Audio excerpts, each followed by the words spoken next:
Hello and welcome back to Travel with Mads. I'm your host Madhumita and you are with me for the fourth episode of UK Stadium Trip. Three parts. If you have not seen, please go ahead and watch the other three parts. And here we are ready with the fourth part. 11 days, 5 stadiums and still counting. We were driven from London to Scotland and back through England's castles and Scotland's lochs, understanding Britain 1 mile at a time. But the journey wasn't complete. 4 days remained, 4 crucial days. Newcastle's Fortress Stadium awaited, historic cities called, and finally London, 3 stadiums in 1 day. The capital tourists treasures, the grand finale. This was it, the last chapter.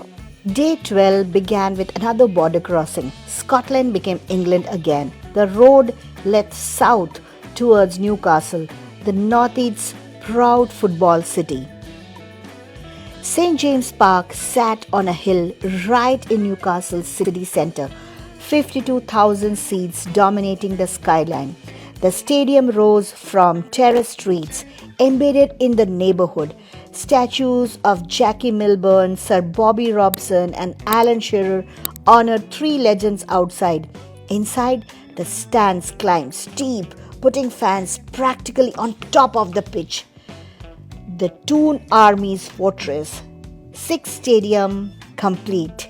3 stadiums remained and all of them were in London, all waiting for day 14. But first, history called. York was an hour south. York greeted us with medieval walls still standing, still circling the city centre after 2,000 years. Romans built here, Vikings ruled here, medieval kings held court here. The layers never erased each other, they just accumulated. York Minster dominated the skyline, the largest Gothic cathedral in Northern Europe. The great east windows held more medieval stained glass than anywhere else in England. 600 years to build and it still inspired awe. Clifford's Tower rose from York Castle, a stone keep from the 1200s, witness to 9 centuries of English power. From the top, York spread in all directions, medieval street patterns still defining the modern city. The castle museum gardens offered that quiet and serene atmosphere after the cathedral's grandeur. Formal flower beds, walking paths, benches where locals read newspapers. This was York's genius. Grand history and daily life sharing the same space without conflict. York to Leeds, 40 minutes west through Yorkshire countryside, arriving as afternoon turned to evening. Leeds announced itself as a working city, Yorkshire's largest, built on textile and trade, proud of its industrial past and diverse present. The Royal Armouries Museum sat on Leeds waterfront, Britain's national collection of arms and armour, relocated from the Tower of London in the 1990s. This wasn't some dusty military collection, it was 5 floors of human conflict told through weapons and armour. Medieval suits of armour stood in formation, metal men that had protected knights in battle.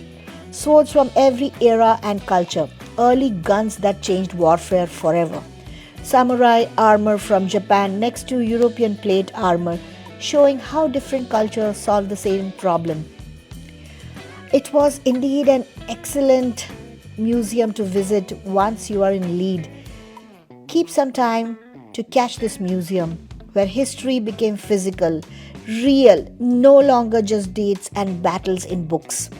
Day 12 complete, Newcastle's stadium conquered, York's medieval magic experience, Leeds military history absorbed. Tomorrow, Sheffield and Cambridge, then the London finale. Day 13, Sheffield appeared through the industrial heritage, the steel city that once forged cutlery for the world. The cathedral, the Millennium Gallery, and the Winter Gardens glass structure mixed history with modern culture. From Sheffield's working class grit to Cambridge's academic excellence, 2 hours south through changing landscape, Cambridge revealed itself through spires, dozens reaching skyward from colleges that had competed in architectural magnificence for 8 centuries. This was intellect made stone. King's College Chapel stood as one of Gothic architecture's greatest achievements. Built over 100 years in the late Middle Ages, the fan-vaulted ceilings seemed to defy gravity and logic. The stained glass windows told biblical stories in colored light that transformed with the sun's movement. 500 years of worship, education, and human aspirations reaching upward. Trinity College, where Newton discovered gravity and Byron wrote poetry. St. John's College, with its bridge of Sigh connecting old and new buildings. Each college told its own story, but collectively they told humanity's story.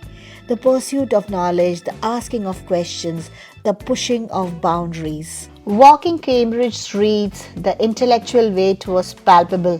Bookshops on every corner, students debating in pubs, lectures advertised publicly.